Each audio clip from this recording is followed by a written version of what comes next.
Isang tamad at mahilig sa bahay na estudyante ang aksidenteng nadulas at napunta sa nobelang kanyang gustong-gusto. Naging isang minor character na walang kahit isang linya sa kwento. Kanina pa ako nag-aalala kung paano makakabalik, pero ang buhay dito ay napakasarap. May mga katulong na nag-aayos ng damit at naglilinis. 20 higit pa ang ulam sa almusal. Ang baon ko sa isang araw ay katumbas ng kita ng isang karaniwang tao sa loob ng 3 taon. Para sa kanya na araw-araw dati kumakain lang ng instant noodles. Para itong isang pantasyang mundo. Hindi niya maiwasang mapabuntong hininga, sana'y dito na lang siya palagi. Ang tanging hindi niya maunawaan ay ang ilang kaugalian sa panahong ito. Ang kanyang ama ay isang makapangyarihang lingkod bayan. Ngunit sa unang pagkikita pa lang ay nagkamali na siya kung tatawag ba ng papa o ama, kaya naman napahiya siya. Mabuti na lang at ang dating katauhan ay mahilig magloko. Kaya't lahat ay nagkibit balikat na lang sa kanya at hindi pinansin. Ngunit ang biglaang pagiging masunurin at maayos niya ay nagparamdam sa kanyang ama na panahon na para maghanap ng mapapangasawa para sa kanya. Para sa mga dalagang may kaya, ang pinakamagandang paraan para makahanap ng taong gusto nila ay ang Dan Hong Hui. Iyon ang pagtitipon kung saan nagpapakita ng kagandahan ng mga dalagang may kaya. Kaya't binigyan siya ng kanyang ama ng maraming pera para magpaganda at pumunta sa Dan Hong Hui. Kaya pumasok siya sa pinakamagarang butik sa buong Hanyang at pumili ng 2 damit na naglakbay mula sa amin. Nainangkat dito, mga damit na gawa sa pinakamagandang seda, 3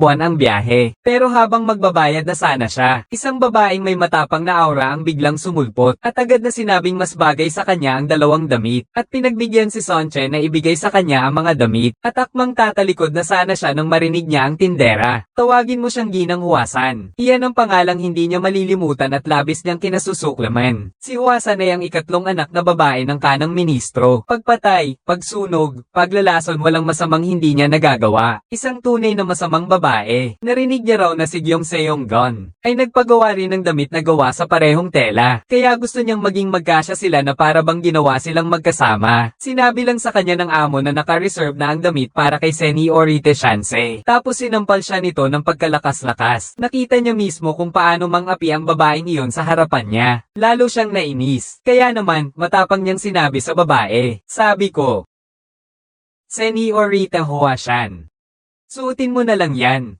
Hindi inasahan ito ng may-ari ng tindahan at ng babaeng nagtitinda ng alak. Alamin ninyo, anak siya ng isang mataas na opisyal. Ang ginawa ni Duhua ay isang pagsuway sa nakakaangat. Kung dati, kanina pa siya itinapon sa isang sulok. Ngunit si Duhua ay may sariling plano. Sakaling pagsamantalahan siya ng babaeng iyon at pagbantaan o patayin. Ang magagandang araw na pinaghirapan niya ay matatapos agad. Gusto niya lang lumayo sa babaeng iyon. Ngunit habang handa na siyang tumakas, may isa na namang babaeng pumasok sa pinto. Ang ganda niya ay agad na nakapagpamanghang lahat. Siya ang bidang babae sa orihinal na nobela, si Zhao En-ai. Ampon siya ng pinakamayamang tao sa North Korea sa sunod-sunod na pagkakataon. At si Prinsipe Gyeong Seong ay nagkaroon ng pag-iibigan na tumatawid sa pagkakaiba ng kanilang estado sa buhay. Palaging itinuturing siyang kalaban ng kontrabida. Pag alis niya, sinadyang tinapunan pa niya ito ng balikat. Pero si Chance ay natuwa dahil nakita niya mismo ang pinakamamahal niyang bidang babae na labis na nasisiyahan. Gusto sana niyang maging isang tahimik na tagamasid at masiyahan sa mga eksena ng pag-iibigan sa nobelang ito. Ngunit hindi inaasahan na may nangyaring hindi inaasahan sa Dan Hong Hui. Sa Dan Hong Hui, lahat ng mga dalaga ay nag-uunahang manligaw kay Du Huashan. Ngunit pinili pa rin niyang paghirapan si Zhao En-ai. Pinainom niya si Zhao En-ai ng tubig.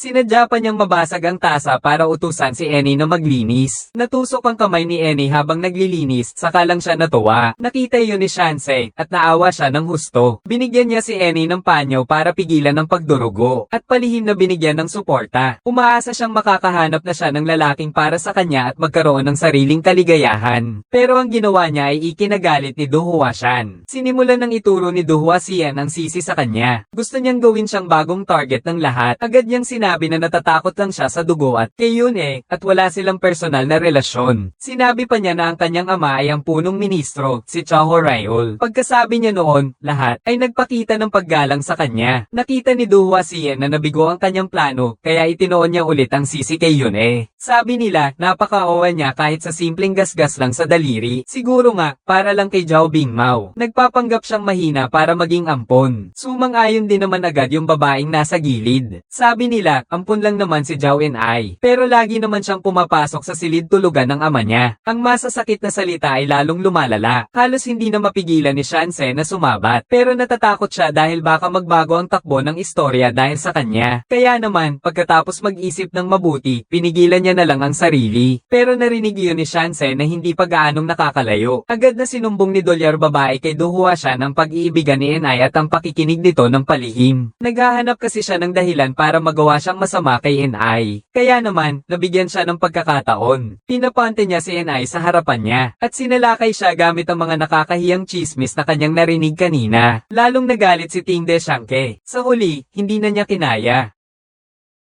Teka.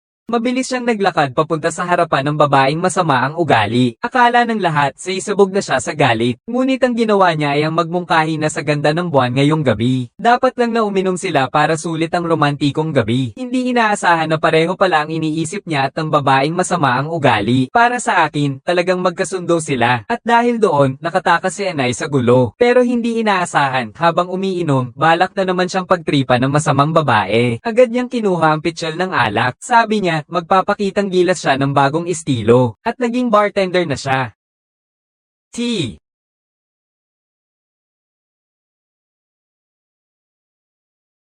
Dahil sa ginawa niya, ang mga taong hindi pa nakakakita ng ganoon, namangha ang mga dalagang may kaya. Lalo pa nilang nagustuhan ang lasa ng alak na para bang ambrosia. Dahil sa kanyang paglikha ng kapaligiran na parang bar, lahat ay nalasing na. Nang magising siya, may lalaking natutulog sa tabi niya. At ang lalaking iyon ay si Kai Sei-kun, ang bidang lalaki sa nobela. Ano ang ginawa mo sa akin?